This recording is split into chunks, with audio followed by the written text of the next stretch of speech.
ఇంకా మనం చేయాల్సిన పనులు చాలా ఉన్నాయి. ఇప్పుడు మనం క్వీన్ విక్టోరియా కాలేజ్లో జాయిన్ అవ్వాలి. నేనెంత ప్రయత్నించినా నాకు అవకాశం రాదు శక్తి. ఎందుకంత నిరాశ దృక్పథంతో? ఎందుకంటే అదే నిజం కనుక. పింకీ, నువ్వైనా చెప్పే మనం విక్టోరియా కాలేజ్లో జాయిన్ అవుదామని. నాకు ఐస్ క్రీమ్ కావాల్సిందే. పింకీ అయ్యో శక్తి, నీకు తెలీదు, మా అమ్మ, మా నాన్న చెల్లెళ్ళు అందరూ అదే కాలేజ్లో చదివారు. నాకు ఖచ్చితంగా సీట్ వస్తుంది. నిజంగానా? అవును, నిజంగానే. సో నువ్వు ఆ రూట్లో జాయిన్ అవుతావా? నిజం చెప్పాలంటే మనం ఏ కాలేజ్లో జాయిన్ అయినా మనం ముగ్గురం కలిసి ఉంటే చాలు. శక్తి, నువ్వేం దిగులు పడకు. ఒక 2 నిమిషాలు సంతోషంగా ఉందాం. 2 నిమిషాలు. దాని తర్వాత మనకి తెప్పలు ఎలాగో తప్పవు. ప్రస్తుతానికి వదిలే. ఏదైతేనేం మొత్తానికి మన ఎగ్జామ్స్ అయిపోయాయి.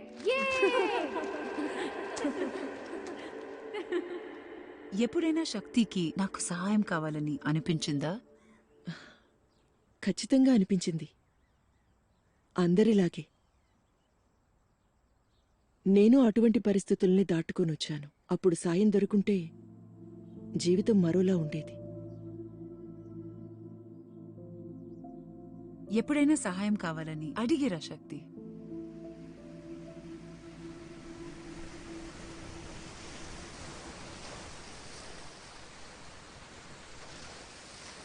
ఏమైంది శక్తి? నేను అమ్మతో పాటు బీచ్కి వెళ్ళాను. నన్ను కాలేజ్లో చదివించే స్తోమత లేదని అమ్మ చెప్పింది.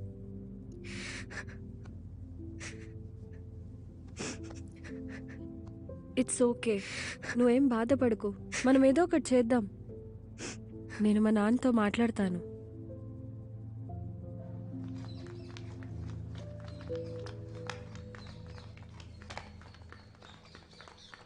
ఎంతసేపు అయిందో రమ్మని చెప్పి. తప్పుకోండి. చూడు ఎలా తోసుకుని వెళ్ళిపోతుందో. అమ్మా, పింకీ వాళ్ళ నాన్న నా కాలేజ్ ఫీజు కడతానన్నారు. ఆల్రెడీ చాలామందికి ఫీజు కడుతున్నారటమ్మా. అమ్మా, వాళ్ళు ఫీజు కడతారమ్మా. నా చదువు పూర్తయ్యాక ఉద్యోగం చేసి తిరిగిచ్చేస్తానమ్మా. దేవుడో, పింకీ పింకీ పింకీ, నీకెన్నిసార్లు చెప్పినా ఆ గుమ్మంలోకి ఎందుకు వెళ్ళి అడుకుంటున్నావో నాకు అర్థం కావట్లేదు. ఏంటమ్మా, నువ్వు ఫీజు కట్టినట్టున్నావు, కడతానన్న వాళ్ళని వద్దంటున్నావు. నీకు అర్థమయ్యేలా ఎలా చెప్పాలి? ఇది చూపిస్తే గాని నువ్వు నమ్మవు. చూడు, అన్నీ ఖాళీ.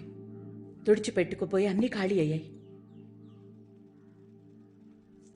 ఇది బంగారం కాదు, తెలుసా నీకు?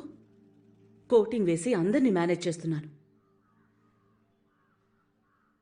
ఇప్పుడు నీ ఫీజు కట్టడం ఒకటే సమస్య కాదు, తినడానికి తిండి గింజలు కూడా లేవు శక్తి. నీకెందుకని అర్థం కావడం లేదో? నువ్విప్పుడు నటించకపోతే మనం బతుకు ఈడ్చడానికి కూడా వేరే దారి లేదని చెప్తున్నాను. ఈ విషయం నీ బుర్రకెక్కడం లేదా? చేతిలో ఇప్పుడు చిల్లి గవ్వ లేకుండా బ్రతకలేం శక్తి. ఇలాంటి రోజు ఒకటి వస్తుంది అని కల్లో కూడా అనుకోలేదు. అమ్మమ్మ నగలన్నీ అమ్మేశావా? తాతగారి పెన్షన్ కూడా ఆగిపోయి చాలా కాలం అయింది. ఏం చేయాలో తోచట్లేదు.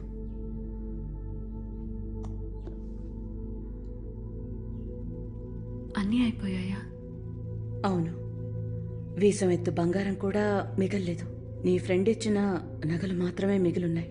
అవమ్మి మనం బతకాల్సిన అవసరం లేదు శక్తి. ఎటువంటి కష్టం వచ్చినా నా వేలు కూడా దాని మీద పడదు. అమ్మా, వాళ్ళంటే నీకెందుకంత కోపం? నీకెందుకు వాళ్ళంటే అంత ప్రేమ శక్తి?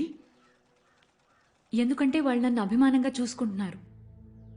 ఎంగిలి మెతుకులు విసిరేసి కుక్కని కూడా మనం అభిమానంగానే చూసుకుంటాం శక్తి.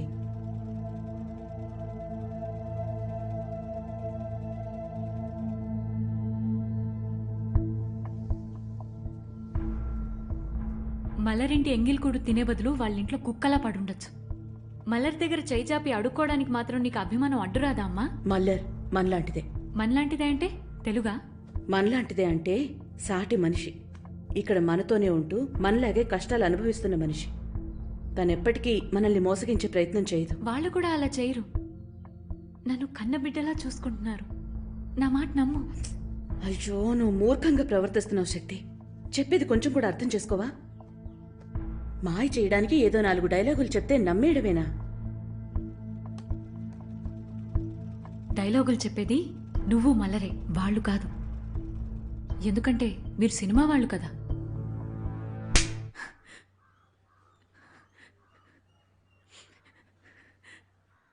ఇన్నాళ్ళు పెంచింది ఇలా కొట్టడానికేనా? నువ్వు నాకు అసలు అమ్మవేనా? నేను నీ కూతురుగా పుట్టుండకూడదు, ఆ ఇంట్లో పుట్టుండాల్సింది. వచ్చే జన్మలోనైనా సరే. ఈ జన్మకి నా కూతురుగా నా ఇంట్లో నా డబ్బుతో బతుకుతున్నంత వరకు నేను చెప్పింది వినక తప్పదు. వాళ్ళిచ్చిన నగలు తిరిగి వాళ్ళకి ఇచ్చేసిరా పో. నీ కాలేజ్ ఫీజు వాళ్ళు కట్టాల్సిన అవసరం లేదని వాళ్ళకు అర్థం అయ్యేలా చెప్పిరా. మా బతుకేదో మేం బ్రతకగలం అని కూడా వాళ్ళకి చెప్పిరా. సరే అమ్మా, ఒకవేళ నా డబ్బుతో నా ఇంట్లో ఉంటే?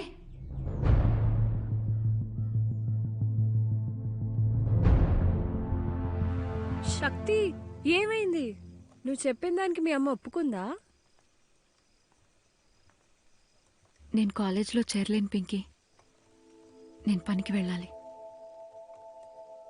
నేను నటించబోయే సినిమా జూలై 1 మొదలెడుతున్నారు.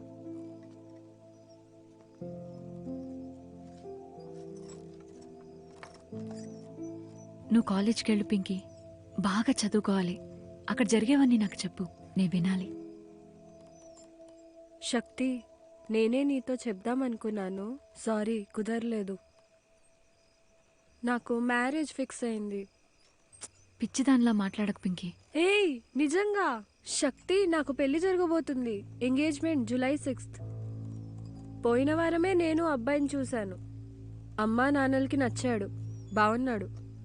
దీపక్ భయ్య ఐఐటి చదువుకోవాలి, నువ్వు మాత్రం 16 ఏళ్ళకే పెళ్లి చేసుకోవాలా? నాకు నచ్చాడు శక్తి. మరి కాలేజ్ జాయిన్ అవ్వను. పైగా నాకు కాలేజ్ అంటే పెద్దగా ఇంట్రెస్ట్ కూడా లేదు. మా ఇంట్లో వాళ్ళు చెప్పిన మాట విందాం అనుకుంటున్నాను. పింకీ, అమాయకంగా మాట్లాడుకో. ఎవరి కోసమో నువ్వు నీ జీవితాన్ని నాశనం చేసుకోకు. నువ్వైనా కాలేజ్కి వెళ్ళు. నువ్వు నాతో గడిపింది మర్చిపోను. నీకు తెలియకుండానే నువ్వు నన్ను చాలా మార్చావు. You made me bolder, smarter, more independent. ఇవన్నీ నీ నుంచే నేర్చుకున్నాను. You are my sister Shakti. ఎంత కష్టపడైనా సరే నేను చదువుకోవాలనుకున్నాను, కానీ నువ్వు? కోపగించుకోకు శక్తి. నువ్వు మద్రాసులోనే ఉంటున్నావు, నా ఎంగేజ్మెంట్కి వస్తున్నావు. ఏమంటావు? ఇప్పుడే ఖచ్చితంగా చెప్పలేను. ఏంటి? శక్తి, శక్తి, శక్తి, నా ఎంగేజ్మెంట్కి నువ్వు రాకపోతే ఎలా? శక్తి,